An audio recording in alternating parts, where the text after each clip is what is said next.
Hello, everyone. Thanks for having me today. Now, you just put a lot of pressure. You said 42 suburban libraries, and instantly I got the shakes. But here we go. Okay, so thank you for having me today. I'm so excited to be with you all and to represent DuSable Museum of African American History. And so I was trying to think of something that would be interesting and not redundant, like all of the things, and not even sad or depressing. So I was trying to think of what's good. What would I like to share with you all, with the libraries? And so I have a program I'm going to share with you now, a presentation, and I called it "Fly Your Kite: History of Black People in Flight." And basically, I focused on Chicago because Chicago has this rich history uh, of African Americans and flight, and we don't hear much about it. Um, and so I'm so fascinated by it that I thought that this would be something interesting to share with you all today. So I'm going to start off with.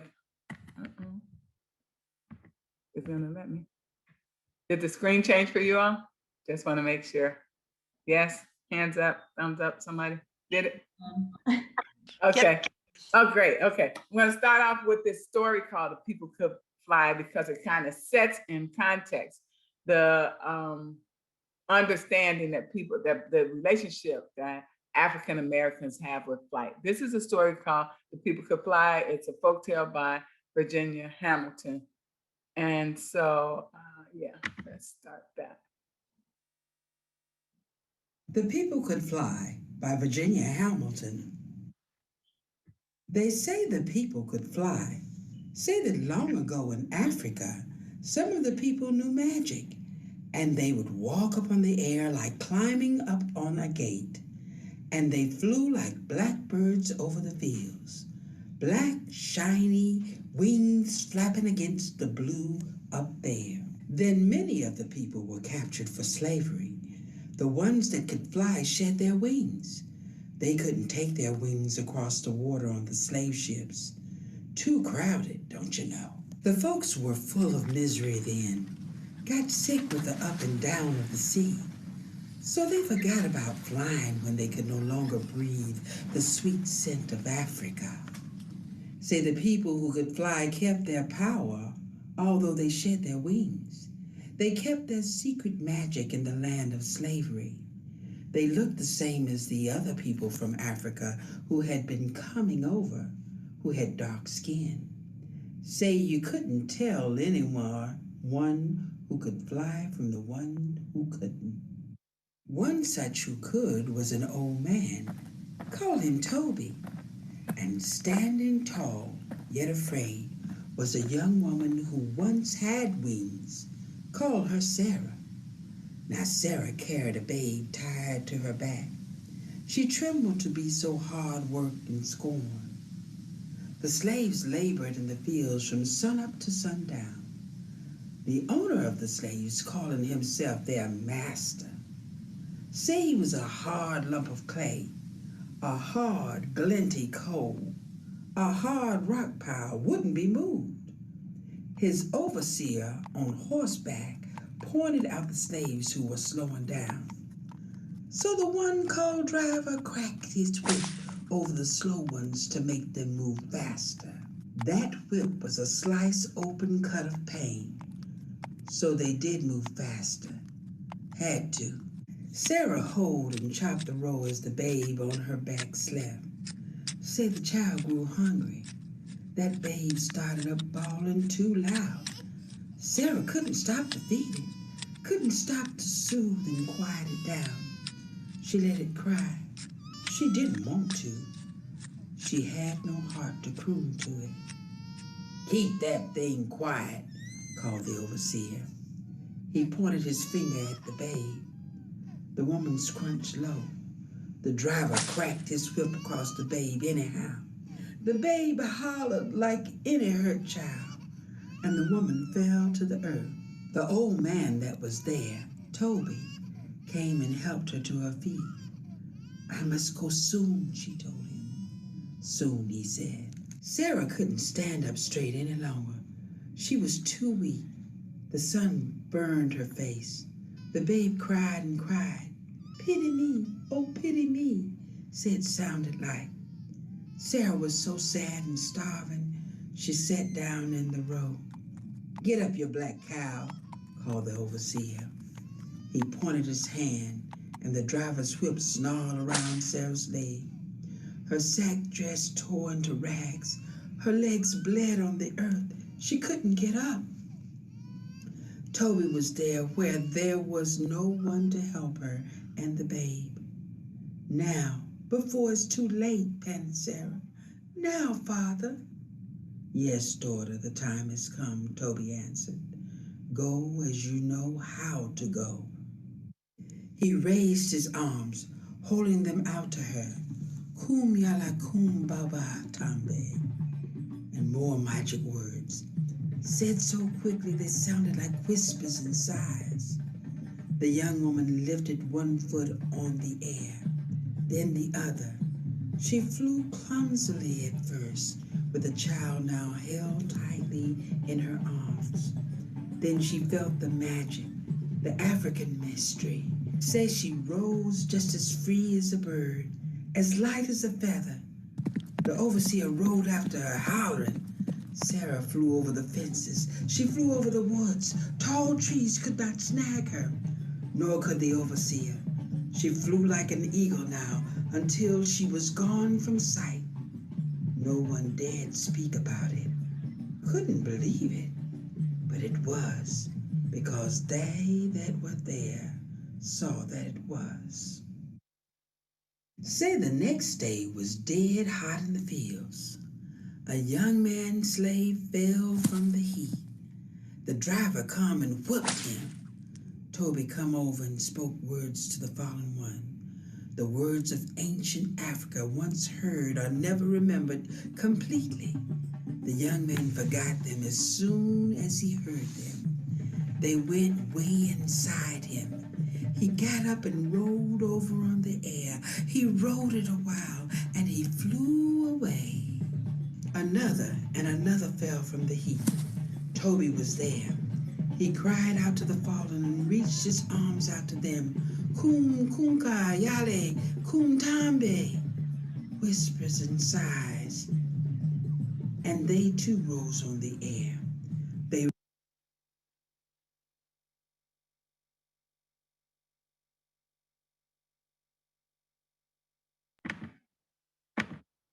Okay, I'm going to stop the story there so that you all can go get it and read the rest of it. But you get the gist of it, which is that the people could fly.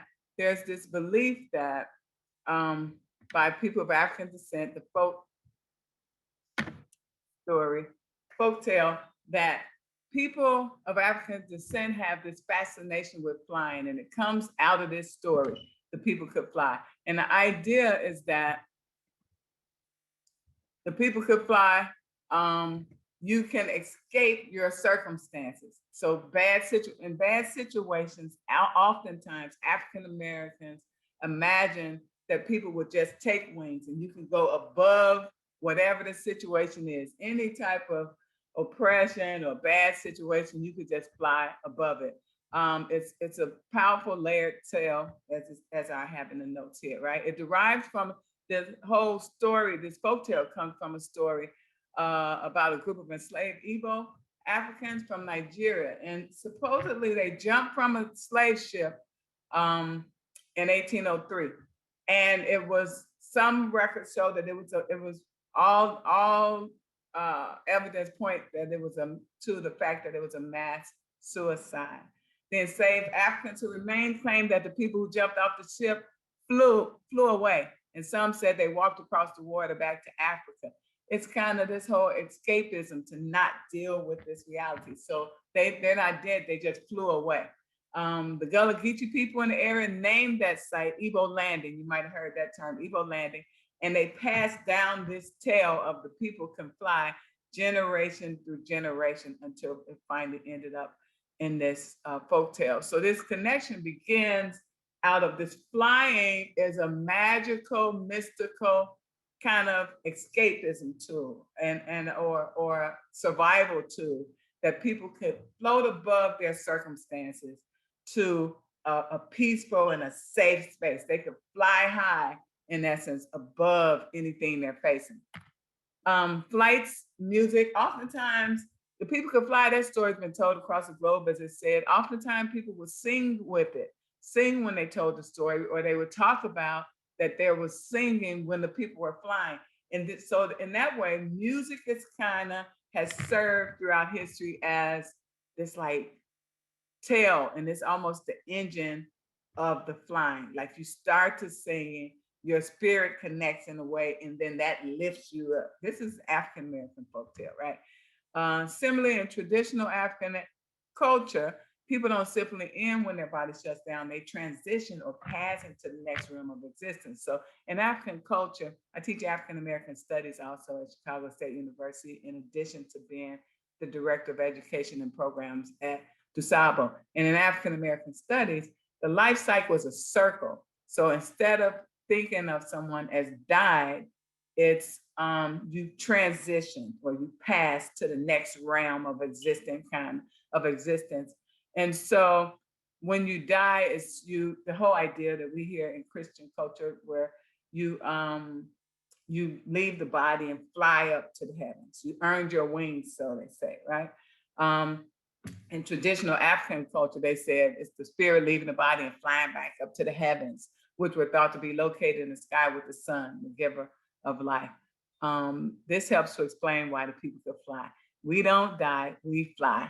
When we fly, we are free. So it's a transition. That's why you have a celebration of life when people pass. They fly away into this peaceful other realm. So that's the background. We hear this theme of flying and freedom. We see it repeated in Black creative production, right? So the Song of Solomon by Toni Morrison had a character pilot, right? And she was able to fly so she could be free.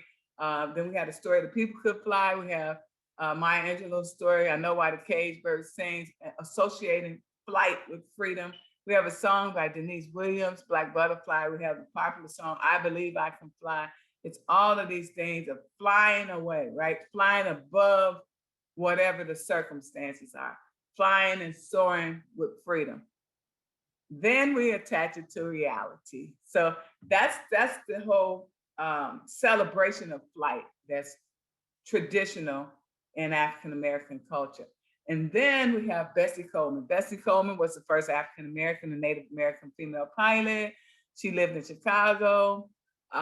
She went to France to earn her pilot's license. She became very interested in flying, and in June of 1921, went to earn her pilot's license in France. She was the first woman to earn an international pilot's license. The pictures of her, if you Google her, she's just a fashionable Renaissance woman, right? And so she became the motivation for this whole Chicago kind of culture of flight and people being interested in flight, because Bessie Coleman did this courageous thing and went to France and got her pilot's license. She inspired all of these who came behind her. And though we hear a lot about the Tuskegee Airmen, Chicago has a history of flight before that. Cornelius Coffey, first African-American aviator with a pilot's license and a mechanical license. He founded a university here, a non-affiliated university flight school. He did. He also, as a mechanic, created a carburetor that kept the plane cool that's still used to this day. This was his partner in educating pilots, John C. Robinson. And they both applied to the Curtis Wright School of Aeronautics in Chicago, and they were accepted, right? And then when they went to attend, they were denied because they were Black, both of them. But this one, John C. Robinson, he was so interested and just wanted to be in the midst of flight information. So he applied as a maintenance worker for the school. He worked as a janitor, and while on the job, it says he listened in on classes, and at home he read books and papers. He also collected things from the trash which is the gist of this phenomenal story that fascinates me. We wanted to look at something in our area. The DuSable Museum over in Washington Park over there, we wanted to look at something, talk about something in the area. And I instantly thought of that because I was thinking nobody knows about this flight information. So he collected this stuff from the trash. And then he found some information in about how to build a plane. He and Coffee together built an airplane themselves. Now, they got denied interest into the school, but they built an airplane themselves. They took it over to Washington Park. Somebody convinced one of the instructors from the school to come and fly the plane for them. I put they used a lawnmower motor or a motorcycle motor. That's the only part that wasn't included in the information he was able to gather out the trash. So I've seen different accounts. One said lawnmower, one said motorcycle, but it wasn't an airplane motor. Lawnmower or motorcycle motor they put in the plane. And this pilot came from the school and the airplane worked. So when we talk about history and kind of like, can we talk about some part of history that's right where we are, right where the DuSable Museum is located? In that part, they flew this plane that they built themselves way back in the early 1900s. So it's a pretty powerful story. This says, so in 1938, Brown and Coffee, they ended up being the first instructors at the school. They hired them to teach night school. Hundreds of men trained under them. Those men later became Tuskegee Airmen. So we hear about Tuskegee Airmen and all of the history, but we don't hear about where did they come from, right? And who trained them. Chicago is an important part of that history. It's so fascinating to me how Chicago is the first in so many things. They also inspired others across the country to want to be involved in flying, right?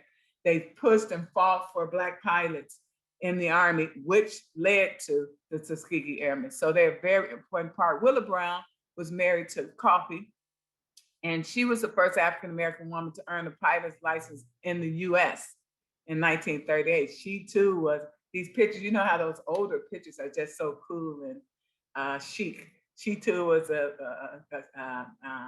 cool woman, cool, just looks so clever.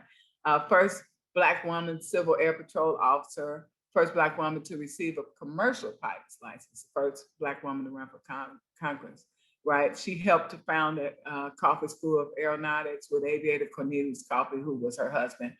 And so we know about that. You've probably heard about the importance of the Defender and the migration and all of those things. The Defender was the premier paper for people of African descent back at this time. And she was instrumental in establishing a relationship with the Chicago Defender newspaper, which increased visibility for Black aviators' activities in the city and across the country.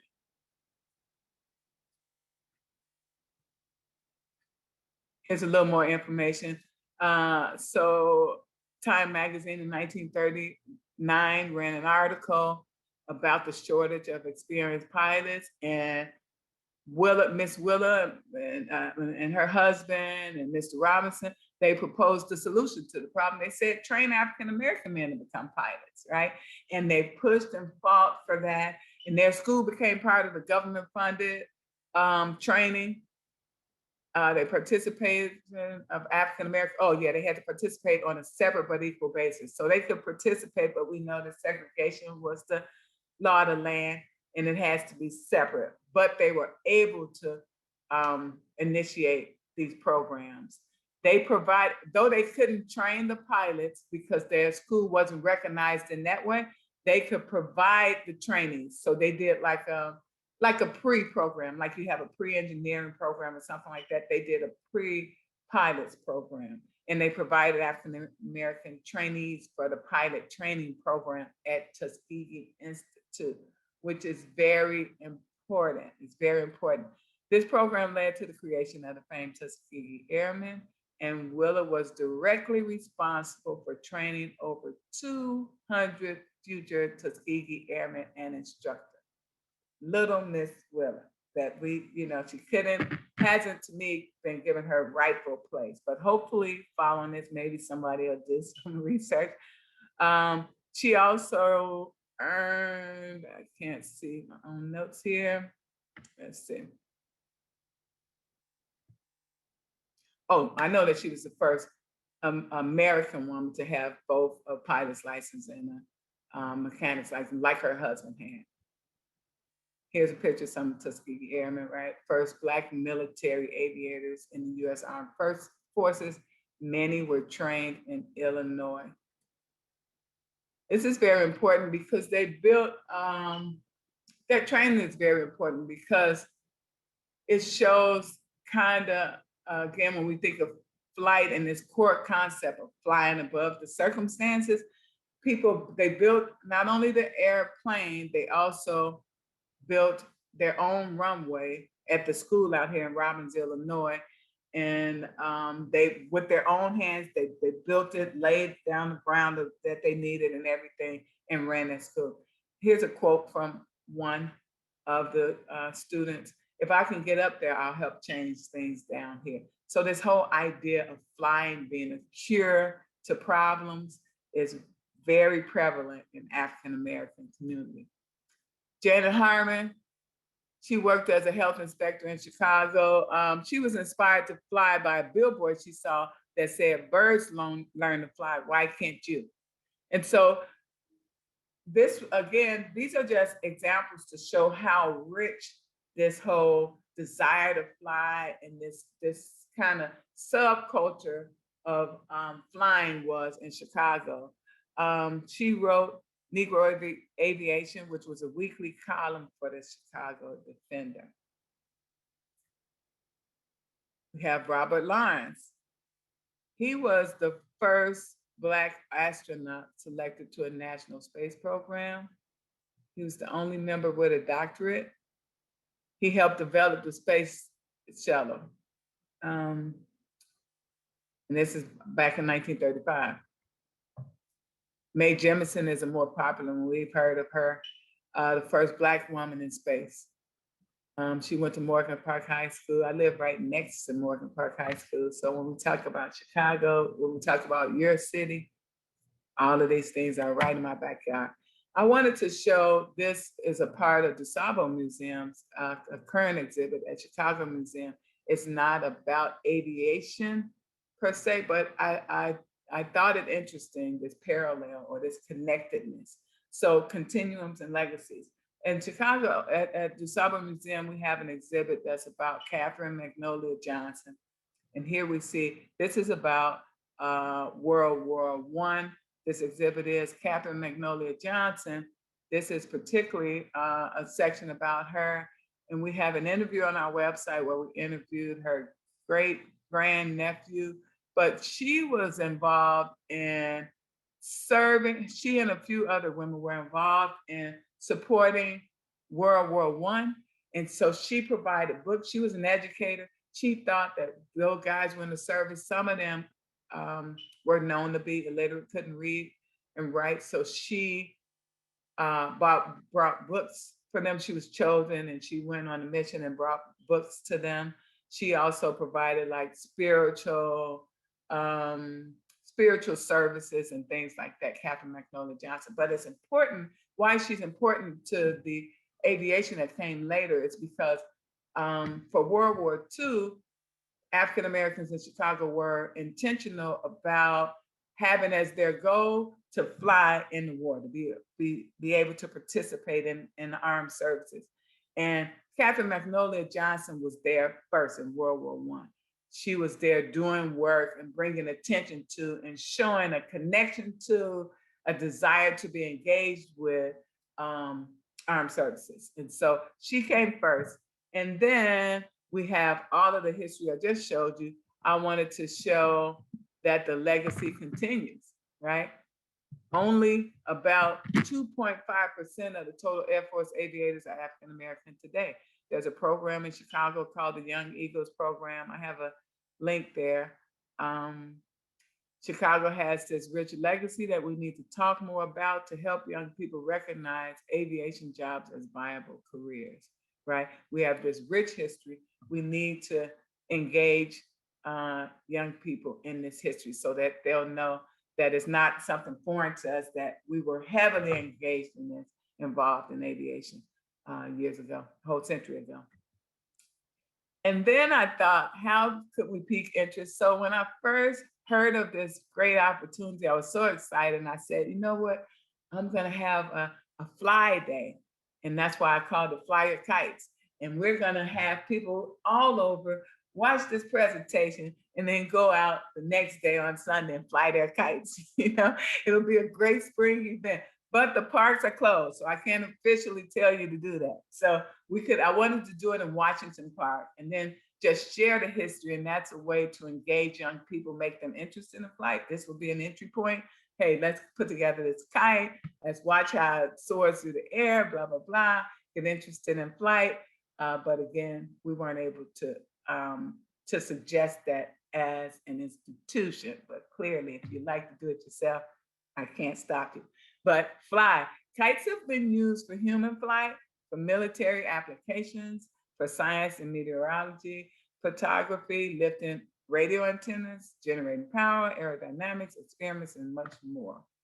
Kite flying in New Zealand, the Maori tribes associated divine meaning to kite. So this whole idea of flying being a spiritual kind of attached to spiritual thing, it doesn't only belong to African Americans. It's a lot of people who believe that. They believe that birds carry messages from men up to the gods, and they shape their kites in the form of birds, right? In addition to religious significance and symbolism, kites were important in scientific experiments, as we just heard. Kites played an important role in aviation history. They were used to launch thermometers and other meteorological devices to measure the atmosphere. Benjamin Franklin and Alexander Graham Bell used kites in their scientific research. So it's not just fun, it's science also, right? The benefits of flying a kite are numerous. They're simple but important. Gross motor skills, right, are sorts of skills required to make big movements and generate lots of power. So just learning how to navigate, keeping that flight up. If you've ever flown a kite, you know what that's like. And it is a skill to that, hand-eye coordination, learning to share and work collaboratively with someone. That's a part of that, following instruction. You said making friends. Again, let me move this. Physical health, creativity, confidence, right? And then the other reward from flying kites is, like I said, to get other people interested in flying. We don't die, we fly your kites. Here's a quote from Song of Solomon by Toni Morrison, the late, great Toni Morrison. Sugar man done fly away. Sugar man done gone. Sugar man cut across the sky. Sugar man gone home. That concludes that presentation. And so now I'll try to answer some questions. Hopefully everybody's excited, ready to fly kites and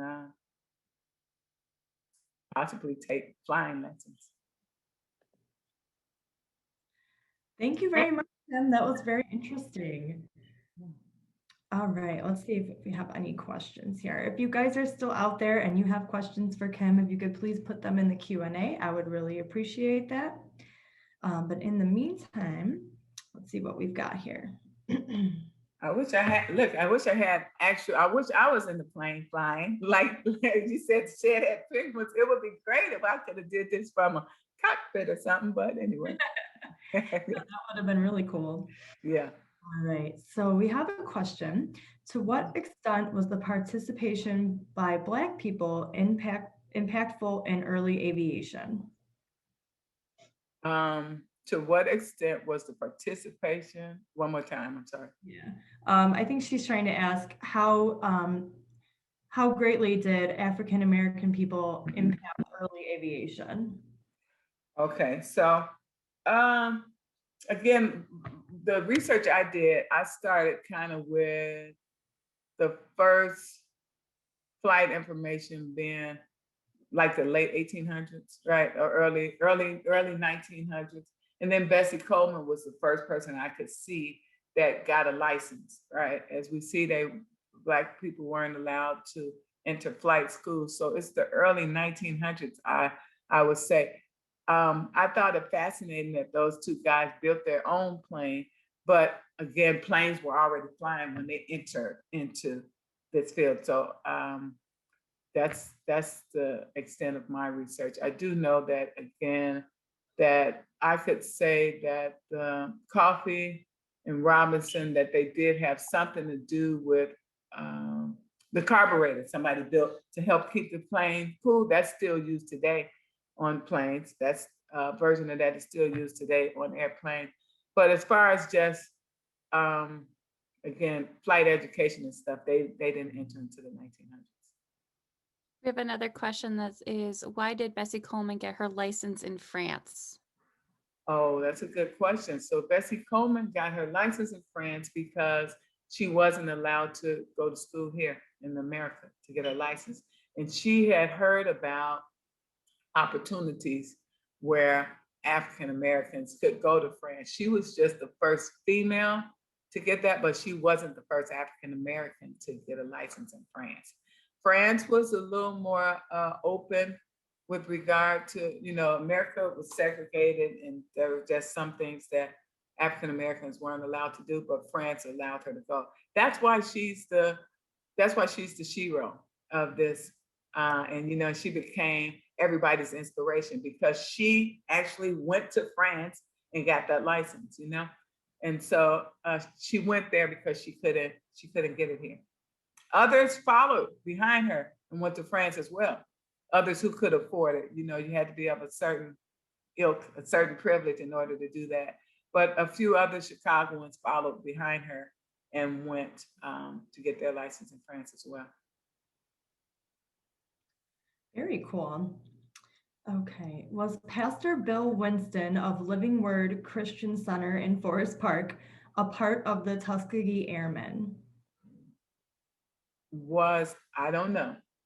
That's a particular person? I don't know. I thought that was the person asking the question. I was thinking, this is going to be a religious question. Let me get ready. But I'm not sure. I'm not sure. On that site that I put in the presentation, I'll send you all that, and then maybe you could share out, because on that site, they list the individual, they list a lot of them, I would say, a lot of the Tuskegee Airmen, but I don't know. Okay, great. Yeah, I can definitely send that out. For everybody that's still here and listening, like I mentioned earlier, this is being recorded, so I will be sending out the link and we will all have it posted to our YouTube channels probably early next week. So you'll have access to that. And then I'll also send out any links that Dr. Delaney will send to me that you guys have discussed today. Yeah. I want to stress the weightiness of the information, though. So we have a scholar, a young scholar, kind of young, who helps us. He does Chicago history, this guy by the name of Dilla. And he it's not his employment, it's just his passion. So he does all of this Chicago history. And he and I were talking, I interviewed him recently, and he and I were talking about what if the youth in Chicago knew this rich history, right? Some of the corners where they're standing, where you have other activities happening that maybe shouldn't happen. Imagine if those people there knew these great things that happened there. 100 years ago, what these people did, who had maybe less resources than the people today have. As I said, this guy took a janitor's job and got notes out of the trash can and eavesdropped on conversations, to learn what he could. And so when you think of these circumstances that people were in and they found a way, right, and pressed through, that's a message that we need to share, right? We need to share this greatness. We need to share how they did it. It's not just like the Tuskegee Airmen off somewhere who were fantastic. No, these were these guys from the hood in Chicago, who did these great things and did this training and then went on to make history in this phenomenal way. So I think that's really important. And to know that that plane was flown in Washington Park right there, I'm like, we should have like something out there, put a fake plane out there or something, somebody do a statue. This is important history, Yeah. That is very true. All right, let's see. We also have a question and a comment. This was great. Dr. Delaney, what is your degree in? Okay, I have a degree in African American Studies. My bachelor's is in that. I have a master's in creative writing, MFA in creative writing. As you can tell, I'm so dramatic and animated. I'm a creative person. So I have an MFA in creative writing, and my doctorate is in education. So that's what you see in me. African American Studies, and then this passionate creative that I am, and then education. And I do that's why I educate in this way. Yeah. Somebody asked, why was the new plane test flight in Washington Park? What made it a good local testing ground versus other parks? Yeah, in my research, I can't say that I saw anything that spoke to that would answer that, but I would assume just location, because the school was in the inner city, in that area on the south side, and then you have the park there. I know that they built the plane in the lot of a business owner. They let them use the lot, so that must have been not far from there as well. So they built the plane in a borrowed lot of a business owner, let them, do that. And then I would imagine it's just convenience. I would imagine it was just convenience, but I didn't read that anyway. That's just me assuming. Yeah. Very cool. All right. I think I lost my place here. Lots of people that want to know, when will the museum open for visitors again? I don't know if that's a question you can answer, but lots of people want to come out there and see what you guys have. Okay, great. We're excited to get people back in the building. We have, we had the historic march. It's the largest of its type. Look at me being dramatic, but it's the truth. It's the largest of its type, the first largest of its type. And that was sponsored by Viola Davis and her husband and Time. And that opened, and right after that opened, we had to shut down because of COVID. So people haven't had, and it is an absolutely awesome experience. You put on a headphone and it's like you're at the March on Washington. You get a front seat to Dr. King's I Have a Dream speech. And so we're trying, that's the hold up a little bit, because we have to adjust that to adapt to COVID, environmental situations. And so we were hoping to open in May, but now it looks like Juneteenth.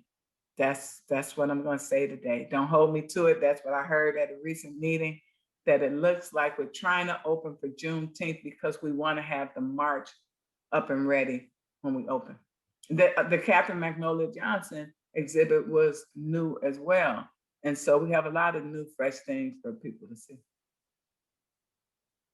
Very Somebody asked, did the first Black airmen/women fly biplanes or single-wing planes?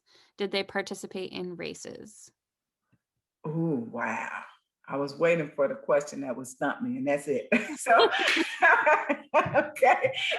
Did they participate in races? I don't know. I do know that the first plane, that school that they started, one of the women actually bought the first plane so that they could fly, right? And it was a single plane.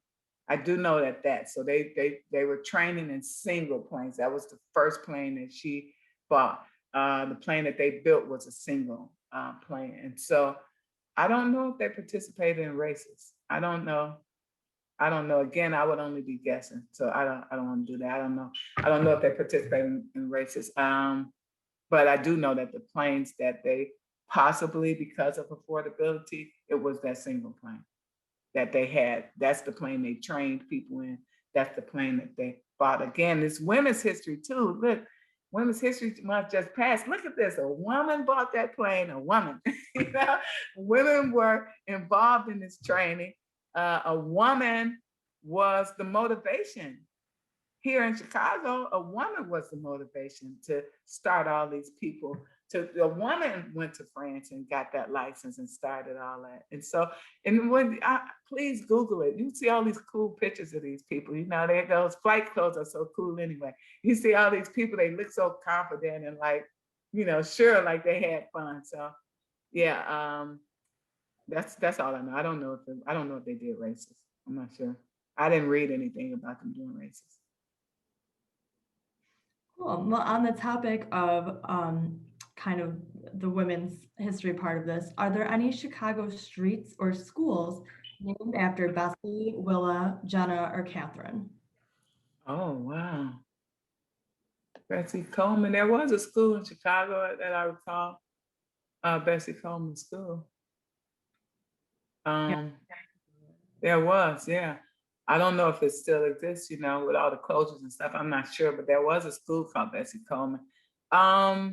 The others, Catherine and Magnolia Johnson, no. Her story is kind of just coming to the, you know, I've seen a couple of things. It's covered like maybe 2018 or something. They start covering that. So I haven't seen that. So I would say, I'm not sure. I'm not sure. Bessie Coleman, yes, but the others, I'm not sure. Somebody asked, I'll do this other one. A lot of people were wondering what other kind of presentations you do and what are the other current exhibits that are happening that will be coming up at the museum. Okay. So I do all kinds of exhibits. That's why my brain's so frazzled, because I am the encyclopedia of Black history. I try, but it's spaced out, you know, whatever the company, like we've done DuSable Museum. Is very important to note the work that we do. So it's not just a museum, it's also like the leader in community education for African American history. It really is. I teach at Chicago State also, but DuSable Museum, we get more requests even than I do in the Black Studies Department, African American Studies Department at Chicago State, right? And so I do presentations for different industries. Like if somebody is doing something, I can't retain all the information, but I know all the core concepts. So if somebody has a particular industry, I'll just go research and call all my friends and get the information for that particular industry, and then present that. What I enjoy most is core concept presentations, because that's what I'm good at. It's too much information. I can't retain all that information. I never could, but I could blame it when I'm getting old now. And so what I can do is give you a few facts, but the core concepts that undergird all of this history and African-American life, I got those down pat. I know those for sure. I enjoy doing, I do this thing I created called Everything's an Argument, that looks at like how to understand cultural lenses, right? So like something in one culture is understood in one way, and then in another culture, it might have a different meaning. That's why I started with The People Can Fly, because I wanted to set the context for this mystical kind of spiritual connection to flight, right? For Black people. So it's this fantastical thing, right? That's really, really respected. So if you're an African-American pilot, even for an airline or something, you get big respect, because it's and oftentimes young people don't even know what it is. It's just passed, you know how tidbits are passed generational, that's important and that's prestigious and that's, you know, powerful. And so I do presentations that look at how we understand information a lot. And then I'll do specialized presentations. I also taught elementary school over at St. Sabina with Father Flager. He had me over there for a few years. I taught high school. So it depends on the audience that I'm talking to. And then I shape the presentation around that. And there's a collective of African-American scholars who are my friends that I lean on to help me do those presentations. Because I can't retain it all. Yeah. Okay. Lots of people want to point out that Bessie Coleman Drive is near O'Hare Airport. So I guess okay. That's weird, but thank you, everybody. Thank you. Thank you. Yes. Very cool. Another interesting question somebody asked, I heard about Bessie Coleman in the same story as Amelia Earhart. Did they know each other? I don't know. That wasn't in my research. I could look it up though. I could call and ask somebody. I could call and ask somebody and they might know. I don't know if they knew. I don't know. As my brain is calculating, I'm remembering something as well. It might just be them mentioned in a story. I have to say I don't know at this moment. Yeah. Somebody asked, is it possible that African Americans participated in aviation in America before they were officially recognized by law? Yes, that one I could say yes. Now, African Americans actually, and I like that somebody brought that up. So most things that we were not allowed to do, we engaged in anyway. And so in some text, you'll hear little stories about different things. We engaged in anywhere, but it didn't get, it's underground things, you know, just like when people say, oh, well, they didn't open schools to them. Well, we had schools already. They weren't, they weren't legal, but they were teaching, they had classrooms. And so I'm going to say yes for that. I do know that to be fact that they participated, but this is the first thing of record that I could find, especially when we're looking at about Chicago. I know that Chicago was second to only LA back with this whole culture of aviation for Black people back in the early 1900s. LA was the only place bigger. And I do know that I have heard tales, not in this research, but about Black people experimenting with flight before this. Yeah. Okay. We even hear, let me add this. So I even hear when you hear of Tulsa, my brain is slow, I said. You hear of Tulsa when we talk about Black Wall Street, you heard that generic term and what happened there, where the records show that they had airplanes. And that happened in 1921. Tulsa, Tulsa, Oklahoma, and then Black Wall Street, what happened there? That was 1921. They had planes before that. That was before this. Yeah. Okay. Now I lost my spot. Hold on. It was a good question. Uh-oh. Do you want me to go? Oh, I see it. Sorry, Joe, 1 second. What does the future of Black aviation look like? Yeah, so with your help, it'll look rich and full. With your help, we have, what's the number? 42 suburban libraries here. So now you have this information. I'm depending on you to help me answer that question. I could say again that we're 13, African Americans are 13% of, I always use this number to go back to because we're 13% of American population. So I always kind of expect at least 13%. I don't cry, I won't cry about it not being like 50, it's not a 50-50 thing, but at least 13% of most things. And we are, what number did I tell you? I don't know, 2%. So I think that I can't say what it will look like, but I can say that with your help, it could be, we can help to whet appetites and make people interested in aviation. I know that I can't think of anything that this program in Chicago that the link is in the presentation for, that program, and there are a couple of other programs that work to share the history of Blacks in aviation, but also to promote interest, to promote interest in it. But I can say for sure that they need to be expanded and funded and enhanced, broadened. So again, I'm writing this date down. We got 42 suburban libraries here. So I'm writing this date down, and we're gonna note this as the date we re-sparked an interest in aviation.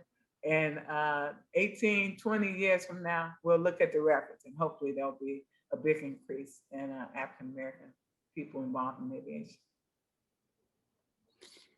How were these amazing professional African-American ladies perceived by the society based on their great results in aviation, astronautics, and medical field? Were they able to motivate, encouraging movements for women of color to participate in? Yes, they were the heroes. And again, because they, I found it interesting that in all of my research, I didn't find anything that talked about, not in a clear, distinct way, talked about the chicness of the men, but I did see that about the women. They talked about the fashion and what she wore, almost like our presidential campaigns, like, what is she wearing? So they talked about what they were wearing, even sometimes more than they did their great accomplishments, right? So, but because of that, they were highly celebrated and they got a lot of attention. It wasn't always purely for the right reasons, because some of them, like, okay, this is the first this, the first that. But then I'm researching and I'm saying, oh, wow. And she went to medical school and she had, she did all of these other great things like Mae Jemison, that her being first female astronaut, that's like a small part. She went on to do all this other great stuff that we never hear about. First is always highlighted, but I think we have to do a better job of women's history. And we're doing it now with Women's History Month, pulling out some of these other facts. Most often in history, when you look at the history of all of these phenomenal men characters, there are women working in those spaces as well, right? Making those things happen. And so to answer that question, they were respected. They were motivation for people in those days, because again, Bessie Coleman was the motivation for all of these others when they saw that she did it and she could do it, and that pulled other women and men into that field. And so they were respected. I don't think that they were recorded and memorialized in the same way as they probably would have been if they had been men. Because again, I had to dig to find out these histories about, but it is like in a paper here and there. But I would like to see a statue of so and so somewhere. I would like to see this stuff, and I haven't seen that. But you can Google it and find it in some books and stuff. Yeah. So they're there. They were celebrated. They're there. They just weren't pulled to the front of the historical record. Absolutely. So guys, we just have time for a few more questions. If you're still here, when the webinar ends, there's going to be a short survey that's going to pop up. If you have a few seconds, if you could just fill it out for us, it'd be greatly appreciated. Otherwise, it will be included in the follow-up email, which will also contain the link to the recording. That's set to come out in a couple days.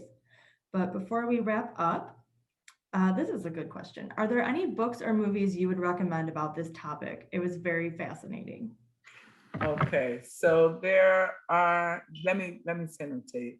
I didn't memorize them, but let me send them to you all, and you could share it out with the recording. Maybe put it in the information at the bottom of the recording. Maybe. Yeah.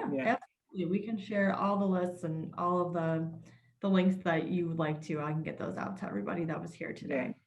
Yeah. For sure. Okay, I think we have time for one more. Jill, if you want to pull one more question from the Q&A for us. Yeah, just somebody had asked and wanted to highlight if there are any virtual events or lectures coming up from the museum. Thank you, because as you're asking the question, I'm telling myself to remember to go back to the museum. So the museum, okay, so we have been working diligently to create virtual information, virtual tours, interviews and things like that. So we have a brand new website. This is our 60th anniversary this year for DuSable Museum. And so we have a brand new website, and it has our Code Black series, which is a series we created when COVID came about. We created last year, and we handle hot topics. And so we have several of those on there. Those are pretty interesting. I've done interviews like with Catherine Magnolia Johnson's great grand nephew. I have that interview on there. We have interviews with other people that Margaret Burroughs, Dr. Burroughs influenced. She started the museum and she influenced those people. So we have a lot of content on there, and we're constantly creating more virtual content. And you know what? I think that's going to be now forever, because we've had to do it. Now that's going to be forever. And I like it because we can have more space to do. We're looking at new virtual exhibits that we can do because we don't have the space, on site to do all of those. So we're looking for now ways to put more virtual exhibits like the old ones on the DuSable site, and then new ones. We're doing one called Family Histories, looking at these different families and how to kind of encourage people to keep their items and how to tell their own families. Every family has a fascinating facts in it, right? And when you throw away your grandmother's things or something like that, those things are, and just in those things, we can find rich details that kind of help us time travel and help to set the context for those periods of time. So that exhibit is gonna help to encourage people and show people how to preserve those histories. But right now, currently on the new on the new DuSable Museum website, we do have some virtual presentations. Yeah, very cool. You're right, though. That's one thing that this pandemic has brought us. It's the ability for all of us to be here together today. Yeah. Certainly not something, that would have been possible or that I would have thought of before all of this came about. So. Yeah. So that's the good out of it. Now, I think it's forever changed the way that we learn, right? How cool is that we could have 42, I keep looking at this number, 42 libraries here together without people having to really interrupt their schedules in a major way, Yeah, definitely a positive. So again, guys, thank you so much. Thank you to Dr. Delaney. That was a great presentation. Your enthusiasm and just your passion was felt by all. We got lots of great comments. So if you guys could please fill out that survey for us, we'd appreciate it. And that's it for us today. I will see a lot of you again next week when we visit the Garfield Park Conservatory.